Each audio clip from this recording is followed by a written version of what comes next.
Bab 408. Melawan Kelvin. Eric Kin dan Agnes Lin menemukan tempat duduk. Agnes Lin yang berada di sisinya tampak sedikit gugup. Eric Kin, orang-orang ini sepertinya datang untuk melihatmu. Agnes Lin berbisik dari samping. Eric Kin bergumam dan tidak lagi berbicara. Eric Kin, kenapa kamu terlihat seperti labu yang membosankan sekarang? Padahal aku ingat kamu tidak seperti ini sebelumnya dan... Ketika berbicara sampai di sini, Agnes Lin berhenti sebentar dan tidak melanjutkan perkataannya. Eric Kin memejamkan mata untuk dirinya sendiri dan sama sekali mengabaikan Agnes Lin. Agnes Lin, yang terlalu gugup, terus mencari topik. Dia mendekati Eric Kin dan bertanya dengan suara yang rendah, "Kamu sangat kuat sekarang, kenapa tidak kamu bunuh saja kakek besar Su itu? Bukankah dia orang biasa?" Ketika mendengar ucapannya, Eric Kin akhirnya membuka matanya. Dia melirik Agnes Lin dan berkata, "Jika kakek besar Su sudah meninggal, apakah keluarga Su akan menghilang?" Agnes Lin tertegun, lalu bergumam, "Betul juga, kekuatan keluarga Su terbagi menjadi 7 atau 8 baris. Jika dia meninggal, mungkin saja seseorang akan naik ke posisinya." Eric Kin berkata dengan datar, "Aku tidak hanya ingin dia meninggal." Agnes Lin kembali mengangkat kepalanya dan berkata, "Kenapa keluarga Su tidak mengutus seseorang untuk membunuhmu?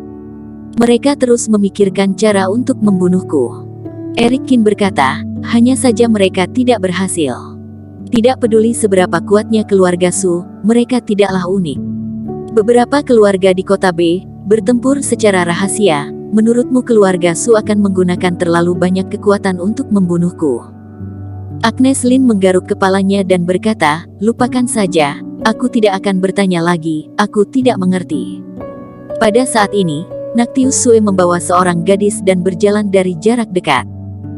Gadis itu mengenakan gaun merah pendek, rambutnya diikat menjadi ekor kuda dan dia terlihat sangat menyegarkan. "Kak, apakah dia Eric Kin yang akan bersaing dengan Kelvin?" Gadis itu berjalan mendekat dan menatap Eric Kin.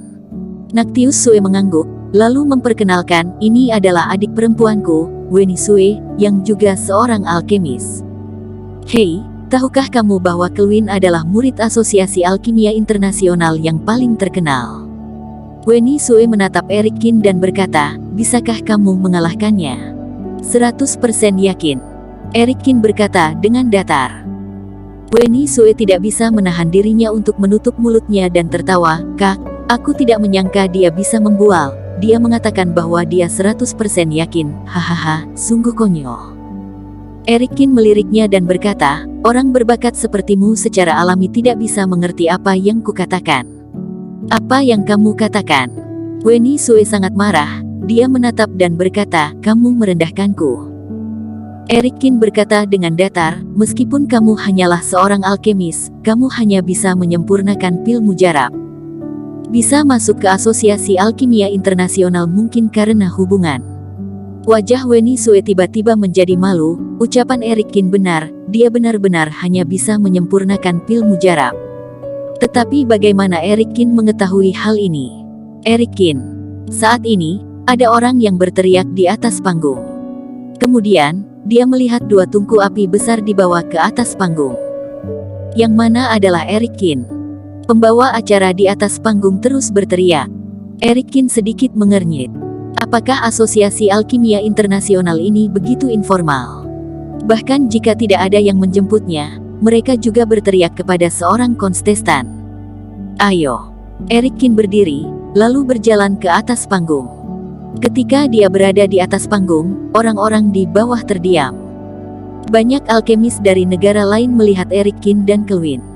Kelvin terlihat setidaknya berusia 50-an, dia memakai jubah putih dan terlihat seperti seorang alkemis. Di sisi lain, Eric Kin tampak seperti bocah lelaki berusia awal 20-an, mengenakan pakaian olahraga hitam dan sederhana dan dia tidak terlihat seperti alkemis. Mari kita lihat bagaimana bajingan ini kalah nanti," kata Wenny Sue dengan gigi terkatup. Nactius Sue tidak mengucapkan sepatah kata pun, namun dia tidak optimis dengan Eric Kin. Dia bisa datang hari ini karena ayahnya yang memaksanya untuk datang. "Apakah kamu adalah Eric Kin?" Pembawa acara bertanya kepada Eric Kin setelah melihatnya dari atas sampai bawah. Erikin mengangguk dan berkata, kapan pertandingan ini dimulai? Pembawa acara melirik arlojinya dan berkata, masih ada 10 menit. Biar ku beritahu peraturannya padamu, waktu untuk mengolah obat hanya 1 jam, jika melebihi waktu, kamu akan langsung kalah, kemenangan ditentukan dari pil mujarab yang dibuat, apakah kamu mengerti? Erikin mengangguk. Baiklah, kalian bisa bertukar pengalaman dulu, kata pembawa acara. Setelah berbicara, dia berjalan ke samping. Setelah beberapa saat, Kelvin berinisiatif untuk berjalan ke depan dan berkata, apakah kamu adalah Erikin? Erikin tidak mengucapkan sepatah kata pun, tidak tahu apa yang sedang dia pikirkan. Aku dengar kamu adalah murid dari kediaman Dewa Pengobatan. Hehe, hari ini aku datang untuk membalaskan dendam guruku, kata Kelvin. Erikin masih tidak berbicara, dia menyentuh dagunya dengan serius. Keunikan terbesarku adalah kecepatanku, aku bisa mengolah 3 pil mujarab dalam waktu 1 jam. Dan masing-masing memiliki kualitas terbaik, kata Kelvin dengan bangga. 1 jam tidak cukup untukmu, kan? Aku akan memilihmu. Pada saat ini, Erikin menamparkan kepalanya dan memilih pil.